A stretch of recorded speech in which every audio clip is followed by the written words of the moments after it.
Good morning, good afternoon, good evening, whenever you guys are going to sit down and enjoy this. It's Monday. It's the start of a new week. It's the start of a week after a holiday week. At that, a lot of people are probably traveling, getting back into their normal routine. Welcome to yet another episode of Monday Evening Quarterback. This is actually episode 10. Originally, this is supposed to be episode 12, but there were two shows that I could not record due to some personal reasons. But man, episode 10, and I'm glad to keep this thing moving. My name is Christian Simpson, and I am the creator and the founder of a company called The Daily Blitz, where we specialize in everything football 24/7, 365. Make sure you continue to follow along with us. Got another jam-packed show for you today.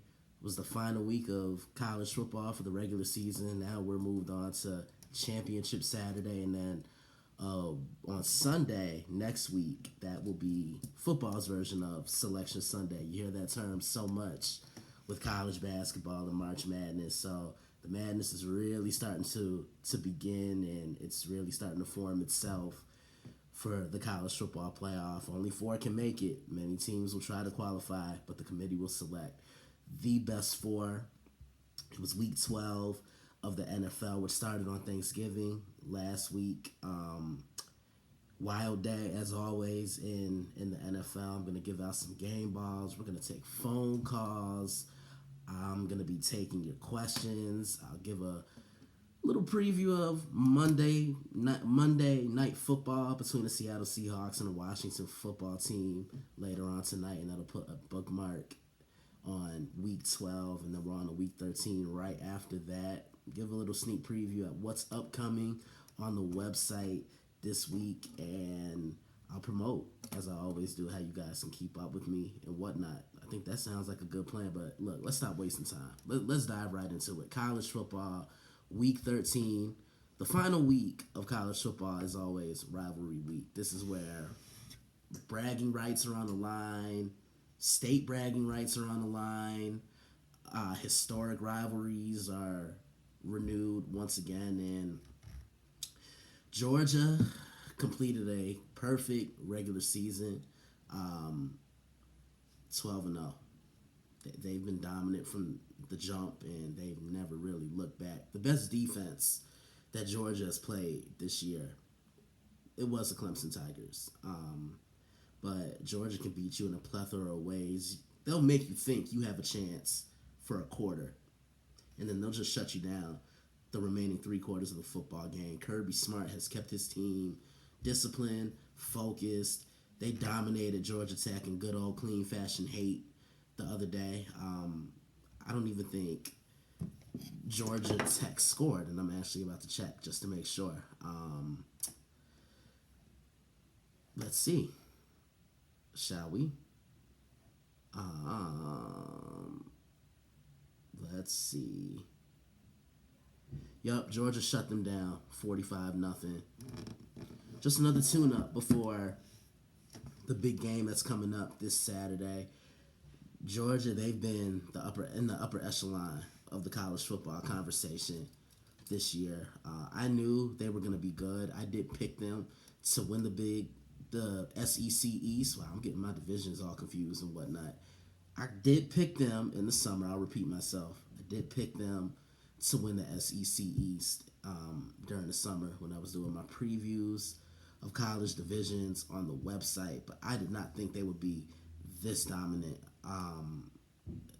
This is one of the best defensive teams I've seen in college football in quite some time. Clemson's defense in 2018 when they won that title with Trevor Lawrence, they were pretty special. The 2011 Alabama Crimson Tide, they were pretty special. I still remember that national championship game. Alabama, didn't allow LSU in that national title game to even cross the 50-yard line. Talk about sheer dominance. This Georgia defense, man, they don't have a weakness. You guys have seen me write this on the website. You've heard me say it on the other shows I contribute for, or even if you talk to me on Twitter or on the phone or off the microphone. They really have zero weaknesses whatsoever. The defensive line can dominate you. Look at Big Jordan Davis up there. Reminds me of a little bit more of an athletic Vince Wilfork. Their linebackers can cover. They can play down. They can blitz. They can play from sideline to sideline. And they have a secondary that can lock you down and can force turnovers. I mean, they're going to be tested this weekend against Alabama. Let's talk about Alabama really quickly. It was the Iron Bowl in Auburn. Alabama Crimson Tide, Auburn Tigers. It was Brian Harsin's first taste of the Iron Bowl. Now, this has always been another one of my favorite matchups to preview. And for some odd reason, Auburn always seems to play Alabama tough in Auburn. Bryce Young going into, I think, his most hostile environment. And Auburn had them for quite some time. Auburn was dominating the game. They were putting pressure on Bryce Young. No, Jameson Williams got tossed out the game for targeting. I didn't see the call necessarily because I was taking care of some other business, but I got to catch that on tape just to see what everybody was talking about, because I know social media and the football community on Twitter, they were completely outraged with this. But look, I'm not going to count Alabama out. They are the defending champions for a reason. They've already won the SEC West once again under Nick Saban. This is their second year in a row, and I don't know how many times total under Nick Saban, but it's been a lot. They're back in the SEC title game. They needed 4 overtimes to go against Auburn, and they got past them. Bryce Young really channeled his veteran moment, and I think he pretty much punched himself a ticket to New York City for the Heisman Trophy. Seemed like Alabama had a tough time trying to run the football, but when I think of Auburn always has a strong defensive line to really get after the quarterback, push the pocket up front, and really set the tone for that entire defense. You think of a lot of these college football teams, and they're known for having something. Wisconsin, they're known for having a strong running game, great offensive lines. Alabama, running backs, might even say wide receivers because of the wide receiver talent they've been able to put into the NFL the last couple of years. Iowa, tight end U with George Kittle, Noah Fant, T.J. Hawkinson, plays for the Detroit Lions. So, yeah, when I think of Auburn football, I immediately think of a strong defensive line that can push and bully people and violently attack the line of scrimmage. But Alabama escaped, and no matter what happened in this game, we were going to get Alabama versus Georgia for the SEC championship game. But I'm happy Alabama won this game because Bama, the matchup would have lost some luster if Bama had lost this game. So really happy that Bama was able to keep their foot on the gas pedal, move forward, and come away with a victory in a tough environment at Jordan-Hare in Auburn. Bryce Young was mentally tough. I will say this, though. I am concerned about the Crimson Tide's defense because they don't look as locked in as they have in previous years before. Just a week ago, before Week 13 and Week 12, Alabama played Arkansas in Tuscaloosa and allowed 35 points to a pretty good Arkansas offense. And there were times when I saw Auburn's defense attack that Alabama defense. I don't know if it's youthful players, guys still trying to find their niche within the defense, or was it just guys not being prepared? But Nick Saban's going to have to get that right if they want any chance of repeating. And that sets up the big game this weekend. I mean, this is the one I think we've all been looking forward to since late September, early October. Georgia, the Georgia Bulldogs, the Alabama Crimson Tide. They've met in a national championship a couple years ago. They met in the SEC championship game in 2018. And they're going to meet again. Kirby Smart has never beat Nick Saban, and he used to coach under Nick, as you guys know. Nick has a very great track record of beating his former assistant coaches, and this is going to be interesting because Georgia hasn't seen an offense as dynamic as Alabama's. Alabama can stretch it out. They can spread the receivers out on the perimeter. They can run the football. They have a good offensive line. So this is really going to be a collision course. In Alabama, they haven't seen a defense as strong and as dominant as Georgia's. That's a collision course. And of course, I will be previewing this game on the website. I can't wait. So check for that one on Saturday. I put out the schedule of what's being previewed, and I'll talk about that again and let you guys know just in case you didn't see it on social media this morning. Let's talk about another rivalry game. Bedlam, another one of my favorite rivalries in college football. Oklahoma Sooners, Oklahoma State Cowboys.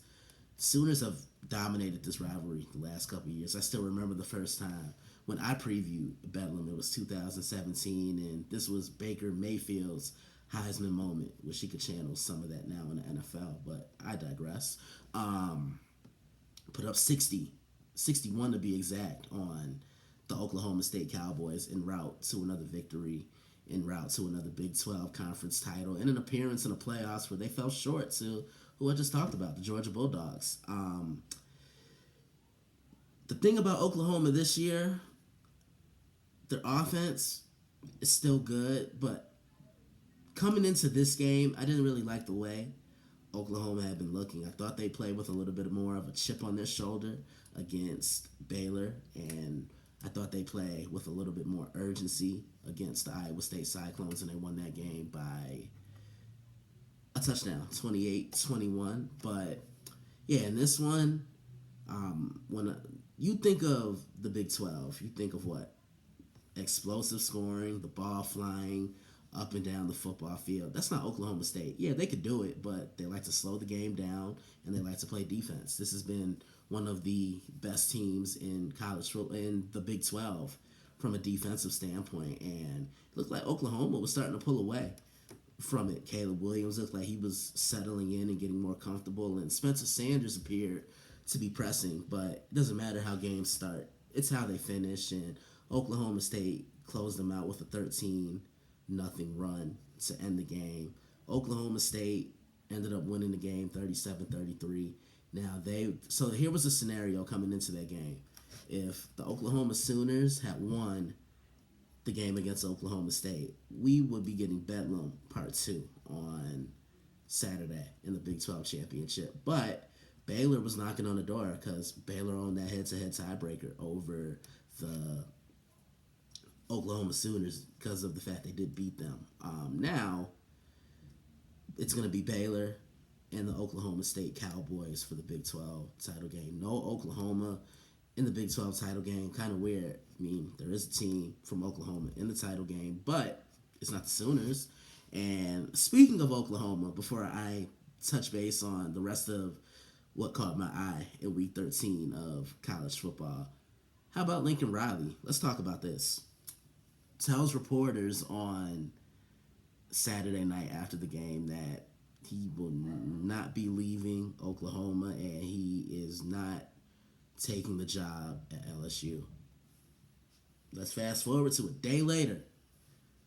I get a report on my phone from Bleacher Report, the notifications, and it said that Lincoln Riley has accepted the job at USC to become the next football head coach, the next head coach of the football team for the USC Trojans. Interesting. Now, I finished the job out just to be a professional, but this is a bigger market for him, more money. I know he's a hell of a recruiter. I know he's taken a lot of his staff from Oklahoma there. I know Alex Grinch is going to be running his defense out there next year in Southern California. And let's be real, USC hasn't really had its luster in the last couple of years. Before Alabama came on, USC was that team, man. They were the team to watch. They were the team to beat. Pete Carroll really had a dynasty going out there. But let's see what this does. I don't think they'll do much of anything in the first year. I think they could be a playoff team within 3 to 4 years, maybe even 2 to 3 at that. I was stunned about this, but look, when money talks and when money calls, you pick up and you answer that phone call. I have to watch his press conference because I really want to hear what he has to say. But yeah, Lincoln Riley is leaving Oklahoma, and he will be the head coach of the USC Trojans next season for 2022. Now, I was talking to one of my guys today, and he asked me who my ideal candidates would be for the job. Let's go down that list really quickly. 3 would be Brent Venables, the defensive coordinator from Clemson. Now, I've been wanting Brent to get a head coaching job for years. He's more than qualified. Players love playing for him, but when you take on that responsibility from being a coordinator to a head coach, you can't just focus on one aspect of the football team. You have to focus on the entire team as a whole. And that's the one thing I think could get in the way of Brent and being a successful head coach. I look at it, he would really get that defense going, but who would run the offense? That's a question to be determined. 2 is Eric Bieniemy, the Kansas City Chiefs offensive coordinator. This man should have been a coach 8 or 9 years ago.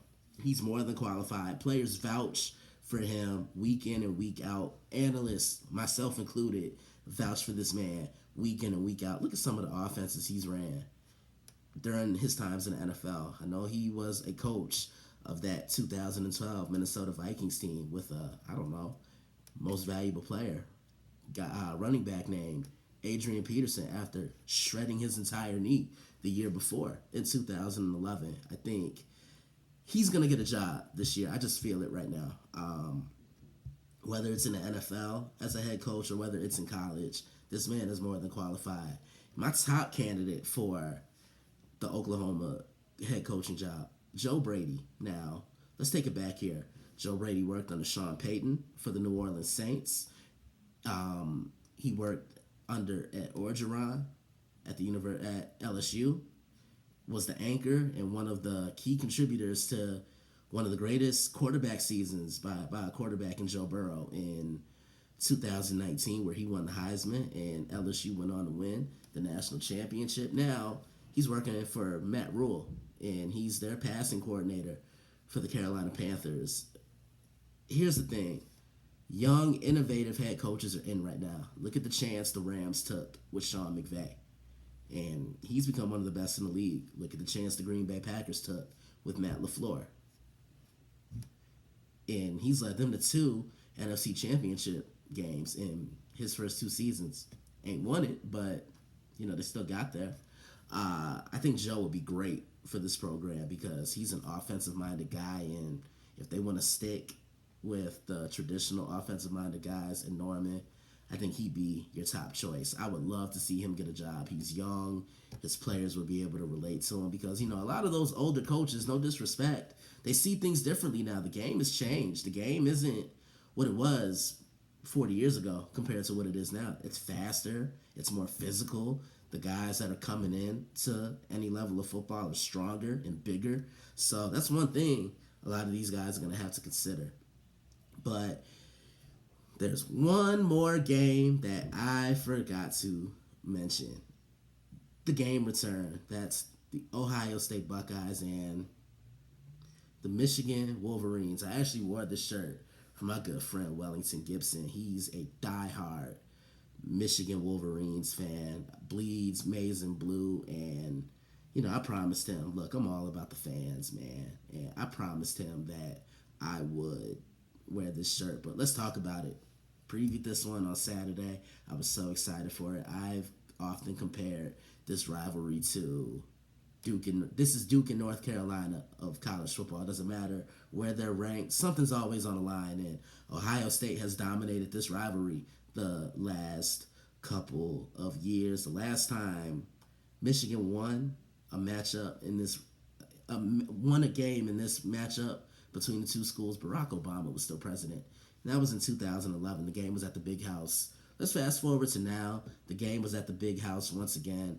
And the minute I saw Michigan continuously run the football and pound the rock down Ohio State's throat, Ohio State couldn't stop it. And also, Ohio State, they were fazed by that crowd noise. The Big House, look, I've been fortunate enough to break down a lot of Michigan home games and cover their games and give a lot of live play-by-play analysis on Twitter as I'm normally able to do. That's the loudest I've ever heard the Big House in all my years of analyzing this great game of college football. And man, Michigan's game plan was simple: run the football, because Ohio State has what? A prolific offense. A prolific offense can't do nothing if they're on the sidelines, right? I'm just saying. And they just pounded the rock and pounded the rock. But I think what really impressed me the most was Jim Harbaugh sticking to the game plan. You know how coaches can be sometimes.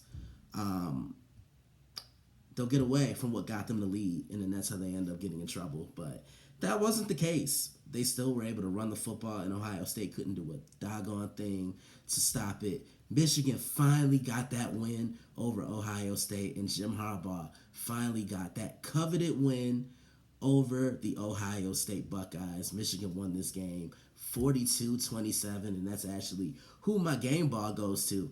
Hassan Haskins, my man, went 28 carries, 169 yards, and not one, not two, not three, not four, but 5 touchdowns in the 15-point victory over the Ohio State Buckeyes. Before I transfer over into the NFL, why don't we take some phone calls? Let's see what some people had to say. I have a special caller on the line right now. Caller, you're on with the analyst on Monday Evening Quarterback. How can I help you? What's up? It is I, Trips from the Nerd Zone. So let me tell you guys something about this caller right here. He's the reason why I'm on the Nerd Zone right now. That's the show I contribute for every Wednesday. That's the one you always hear me promote at the end of every episode of Monday Evening Quarterback. Chris, what's on your mind football-wise? I guess let's talk about the college football playoff. Okay, let's talk about it. Okay, I saw that Cincinnati's number 4. They are. I still think that in the SEC title game, if Alabama loses to Georgia by a field goal, that Alabama should be in over Cincinnati. I'm sorry. I know it's old school curmudgeon-y, but I don't think Cincinnati has what it takes to make it a game with Georgia. I mean, I won't necessarily disagree with you, but Cincy's one of the better offensive teams in the country because they can move the ball down the field in different ways. Desmond Ridder is a dual threat quarterback. Jerome Ford is a downhill running back. There's nothing flashy about him. He's just pedal to the metal, running down the field. They have a defense that can get after you. And, I know one thing you and I have talked about off the microphone is, what about Georgia's offense? Because their defense has really carried them this year. But I'm not going to necessarily put Georgia's offense out of the equation because they can turn it up at any given moment, especially when they have guys that are healthy on the field. I think, though, that Cincinnati just can't compete with an Alabama or Georgia. And Alabama is one of the 4 best teams. And I'm a Notre Dame fan, and I'm saying that we don't even belong in the playoffs. Yeah, it's definitely been a year of adjustments for Notre Dame. I know they put it all together the other day against Georgia Tech, and I know they close out against Stanford to close out the year. Notre Dame will probably get a New Year's Six bowl for sure. Yeah, I'm fine with that because I know we're rebuilding, so I'm fine with that. I don't even think they belong in the playoff, but hey, it is what it is. But Alabama needs to be in. Yeah. So that SEC title game is definitely going to be one to watch. I think we all predicted this in September. So it's finally here. What's on your mind NFL-wise? NFL-wise, Philadelphia media needs to shut up about Jalen Hurts. Okay, why do you say that? Because, they're always like, Jalen, maybe he's the man. No, Jalen is the man.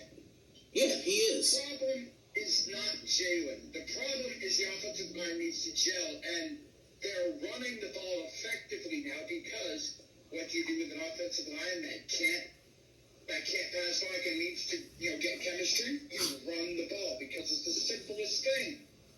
Yeah, it is. And I look at it like this. Running the football, to me, is still a lost art in the NFL because it's such a pass-happy, quarterback-driven league. You see what I'm saying? Like, teams don't really want to run the football. Nah, run the ball, pound the rock in between the trenches. Look, I'm old school. I love the whole passing attack, but it's like what Jonathan Taylor did last week against Buffalo. I loved every second of that because he kept running the football down Buffalo's throat, and Buffalo couldn't do a thing to stop it. Yeah, and I think the one person we may have to move on from, because I'm a Philly fan, I think we may have to move on from Miles Sanders because you cannot fumble the ball twice inside the 5. Not only that, he can't stay healthy either. It seems like every other week he's on the sideline with some type of ailment or injury. Yeah, I don't care about if he has an injury because when he comes back he kills it, but you can't fumble inside your own 5 or in the red zone. Exactly. You cannot. Exactly. Nah, I mean, you're not wrong. Now, Chris, before I go ahead. And that brought the Saints back in the game, Yep. and that's why we had Mayor from Delco with that nice little meme. Right now, Chris, before I end every phone call, I always ask people, what's their favorite thing about the Daily Blitz? Now, I present that question to you. All right, what's my favorite thing? Yeah. In-depth analysis, man. You go in. Man, I appreciate that. I'm glad I had one guy from the Nerd Zone on. Now, I have to get the other 3 knuckleheads on, right? We're going to talk the Mets and the championship. Yeah, for sure. But Chris, thank you for being a caller on Monday Evening Quarterback. The doors at MEQ are always open for you, okay? Yep. Caller, you're on with the analyst on Monday Evening Quarterback. How can I help you? Hey, what's up, Christian? This is Clint. I just wanted to talk to you about the Michigan-Ohio State game yesterday. As you know, I'm a huge Michigan fan. Okay. Harbaugh finally got the monkey off his back. Right. Super excited about that after 10 years of nothingness. And there's a lot of people that were calling for Harbaugh being on the hot seat, which I understand. But I'm glad that we finally got away from the gimmicky BS football that was happening at Michigan under Rich Rod and even Brady Hoke, and we finally got to go back to smash mouth, Bo Schembechler football. Jim Harbaugh had a day yesterday. He called a great game. Justin Gaddis called a great game. I love the I'll throw it back to Thunder and Lightning with Haskins and Corum. J.J. McCarthy coming in was huge. I think he's got a future. And I mean, you can't say enough about their offense. Even with Ronnie Bell being out the entire year, they played great. Their defense was huge yesterday. Hutchinson, I mean, he came into the Heisman Trophy race. Now he's number 3 in the Heisman Trophy race. I loved everything about it. I loved watching Ohio State be upset. I love them seeing them walk off the field, and the fans got to storm the big house. It's been far too long to see that. I loved everything about it, man. Yeah, they really got the job done yesterday, and I love that Jim Harbaugh stuck to his game plan. He did not get away from running the football. Look, a prolific offense can't touch the field if they're not on the field. You see what I'm saying? And they were able to just run the rock, and Ohio State had absolutely nothing to stop it. This is a huge win for Jim. I'm so proud of him, and I'm so happy for him. And this may be the biggest win for Michigan under Harbaugh, if you think about it. Oh, I don't even think it's a maybe. I think it's a definitely. And I agree with you, man. The best defense against an offense like that is just to keep their offense off the field. Bingo. Just keep running the football, and good things will come from that. Because, see, here's the thing. Football right now, it's a pass-driven, quarterback-happy league, right? But, man, there's still an art and there's still a luxury when it comes to running the football. Man, running the football does so many things. Running the football, to me, is the equivalent of making a layup in basketball. You see what I'm saying? Like, man, because running the football opens opens up the field and everything moving forward and whatnot. So, yeah, this is a huge win for Michigan. They were just able to stick to their game plan. And how about Aiden Hutchinson? To me, he is a slightly more explosive Joey Bosa from the Los Angeles Chargers. I read that yesterday on the Blitz, and I said the exact same. That is.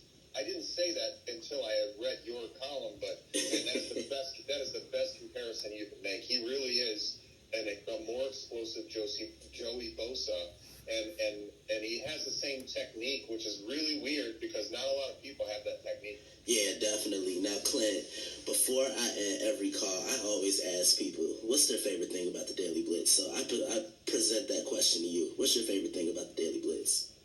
My favorite thing about the Daily Blitz is just how honest it is, how great it's written, how true it is, and just the foundation was built and the foundation hasn't changed. It doesn't conform to norms. It doesn't conform to anything other than what the Daily Blitz has always been about, and that's what I love about it because I know that when I read it, I know that when I see the lineups for it, I know what's coming, and I know that no matter what, there is no bias behind the reports and the analysis and everything that's being written about it. It's great, dude. I love your work. I love listening to you. I love watching you. I love reading you. You're doing your thing, man, and I appreciate it. Man, I appreciate you for coming on to Monday Evening Quarterback. I know you and I have been talking about this for a while. Thank you so much for coming on to talk to me. And remember, the doors of MEQ are always open to you, okay? My man, love you, bro. Love you too, man. Man, my phone callers are so incredible. Look, if you were watching and you were pretty intrigued by that and you're wondering, can that be you? Absolutely. It could be you. Let me know. Get in contact with me and we will set it up. We will pre-record the phone calls and we'll play them on Monday Evening Quarterback. I'm all about giving people their 5 minutes of fame. Now, let's switch over to the NFL side of things. It was week 12 of the National Football League. It's flying by. The playoff picture is now up. Things are starting to slowly but surely form itself. A lot of great games, as always, this weekend. Dallas, the Cowboys. Let's talk about them real quickly. They went 1-3 in the month of November. Dropped a bad game against Denver. Beat the Falcons. Lost a tough game to Kansas City in Arrowhead. Now, if that game were at Jerry World, we're probably talking about something differently. And then just this past Thursday, they lost to the Las Vegas Raiders. You notice one thing, right? 3 of those 4 losses came against the AFC West. The Bears, they escaped. They escaped against the Detroit Lions. Andy Dalton started against the Detroit Lions, started in place of Justin Fields, who got hurt in the game before against the Baltimore Ravens, just days before. Hopefully he's on track to start next week against the Arizona Cardinals. That was a grinded out game. The Bears did what they had to do. They snapped that losing streak and got a win. But I want to go back to Dallas for 1 second. Now, everybody continuously likes to say that Ezekiel Elliott is washed up. He's not washed up. How can he have an impact if they're not feeding him the ball? Mike McCarthy is allergic to running the football for some odd reason. Dak threw the ball 47 times in that game against Vegas, and he did it without 2 of his top targets. There was no CeeDee Lamb, as I know he was in concussion protocol, and Amari Cooper was dealing with COVID, and he's unvaccinated. But having those guys, I think, would have made all the difference for the Dallas Cowboys. They're still in first place in the NFC East. Have to look out for one team who was also upset yesterday. Let's talk about that. The Philadelphia Eagles. They went into that game arrogant against the New York Giants because it doesn't matter, as I always say, what a team's record is. You still have to show up, and you still have to put 60 minutes all together. Give the New York Giants a lot of credit. They were able to bottle up the run. They were able to put the game in the hands of Jalen Hurts, and he showed you he couldn't beat them. He threw 3 interceptions, almost threw a 4th. but it slipped out of a Giants defender's hands. The Giants won that game 13-7 on a very special day. The legend Michael Strahan, the Pro Football Hall of Famer, I should say, Michael Strahan, he finally got his jersey number retired. Why it took so long, I have no idea, but he's been out the league since 2008. He went into the Hall of Fame in 2014. You mean to tell me you couldn't retire that number 92 then? Around that time when he was out the league, 5 or 6 years? He's been out the league almost 14 years, so what sense of that does that make? But luckily, I don't work with an organization. I work independently, and I just analyze the game. There were so many things that stood out to me yesterday. The New England Patriots, they just continue to put the pedal to the metal. I think this is the best team in the AFC right now. They're complete in each phase of the game. Offensively, they're not flashy. They get the job done. And here's the thing about the Patriots. They don't really have an identity. They game plan against your weakness. So if you can't run the football, what are they going to do? They'll run the football. If you can't stop the pass, what do? They'll beat you in the air. But either way, they're going to beat you with balance. They're going to beat you with poise. And they're calling the perfect game plan for Mac Jones. And, speaking of Mac, I'm going to call out everybody that said he can't throw the ball. He's completing 70% of his passes. One, that means he can throw. And two, he's second in the league right now amongst all quarterbacks in completion percentage. So I don't know what you were watching, but nah. Mac Jones is that real deal, okay? He's like that.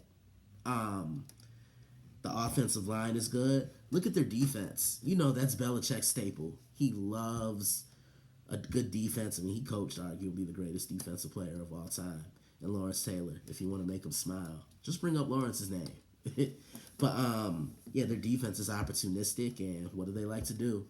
They like to take away what it is that you like to do, and they like to take away who you get the football to, and they force you to beat them another way. And Tennessee came into that game hobbled. I know, and everybody's hobbled around this time of the year, but Derrick Henry's been out. There was no A.J. Brown. There was no Julio Jones. I mean, he don't play no way. So, with that being said, New England, they just imposed their will on Tennessee, 36-13. Have a huge game next Monday night. Another one I will be previewing. New England Patriots, Buffalo Bills. I can't wait to get my hands on that. Here's another thing that caught my eye. Sticking it with the AFC, the Cincinnati Bengals. Now, Pittsburgh Steelers came to town. These two teams do not like each other. There's a history between them, and at the beginning of the year in Week 3, Cincinnati went into Pittsburgh and beat the Steelers. Okay? Excuse me. Now, Pittsburgh came into Cincinnati, and, man, the Bengals just let them have it. They were dominant in each phase of the game. Defensively, the secondary, they played back. They were physical with those receivers. They were able to play zone and then jump in and make plays on the ball. The pass rush was getting to Ben, and when a pass rush gets to Ben Roethlisberger, that makes him look older than what he already does. Like, when he struggles, he looks old in the pocket. He isn't mobile like he once was anymore. He gets rid of the ball a lot quicker than he did in his earlier days, probably in his prime. He's way past his prime right now. The Steelers couldn't run the football. The Steelers looked soft yesterday, and Cincinnati really put a beat down on them, beat them 41-10, and swept the season series of the Pittsburgh Steelers, with the Pittsburgh Steelers for the first time since 2009 when they had a guy named Chad Ochocinco. In those days, I remember when they did that then. That was my first unofficial year of analyzing football. But when I look at the Steelers, when you physically dominate them at their own game, they can't recover. And that's exactly what the Cincinnati Bengals did yesterday. One thing that I've always said when the Baltimore Ravens and the Tennessee Titans play is Tennessee just always seems to out-Ravens the Baltimore Ravens, meaning they're more physical than them. The Bengals, they out Pittsburgh, the Pittsburgh Steelers. let's just call it what it is. They were dominant. They punched them in the mouth, and the Steelers could never really recover. The offense was out of sync. That's the worst I've seen them look maybe since that first meeting against the Bengals, because I had said the Steelers were going back to running the offense the way they did when Ben first came into the league. They were going to have to rely heavily on running the football, and Ben was just going to have to control things, use a short, quick passing game to his advantage, and that just didn't cut it for them yesterday. Cincinnati, that's a dominant win for them. I'm not going as far as to say they're the most complete team in the AFC, because I think that's the New England Patriots at this very moment. Another game that really stood out, arguably the game of the day yesterday, that's Tampa Bay Buccaneers, Indianapolis Colts. Now, coming into the game, I said Indy could get Tampa Bay because they have the formula to get after Brady, rushing him up the middle, playing that tight man coverage in the back end, and forcing Brady to move. Tom isn't a mobile guy, never has been, it never will be, as I always say, and it looked like Indy was going with that formula. Now, Tampa's tough to run on. They have arguably the best running defense in the National Football League. So I knew for a fact Jonathan Taylor wasn't going to have the same day that he did against Buffalo, against Tampa Bay, because Tampa is just so stout up front. And their front seven has a lot of pressure on them because the secondary has sustained a lot of injuries throughout the year. I know Sean Murphy-Bunting is back. He's their best cover corner. I know Jamel Dean went down with an injury yesterday, but hopefully they can get right. And Tampa's going to be another scary thought to think about come January. But, yeah, in the first half of that game, Tampa looked flat. And Indy was capitalizing on things. But then came the second half. And when you play a Tom Brady-led team, you got to put him away when you have him down. You cannot give him any little bit of opportunity, because if you do, he will capitalize upon it. How about Leonard Fournette? What a day. He had 4 total touchdowns. He ran 3 and then he ended up catching 1. But Indy was in Brady's grill for most of the game. I can't say that much, but that's a tough loss for the Indianapolis Colts. And as I'm watching that game, I'm getting flashbacks of Carson Wentz and how he started strongly against the Tennessee Titans. That was the game when Derrick Henry injured his foot. Started strongly against Tennessee and then came back to reality in the second half.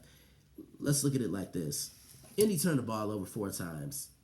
And what did Tampa do every time Indy turned the ball over? They turned it into points. Indy didn't do that, and that's where they shot themselves in the foot. So, yeah, Indy really beat themselves, and that's a tough loss.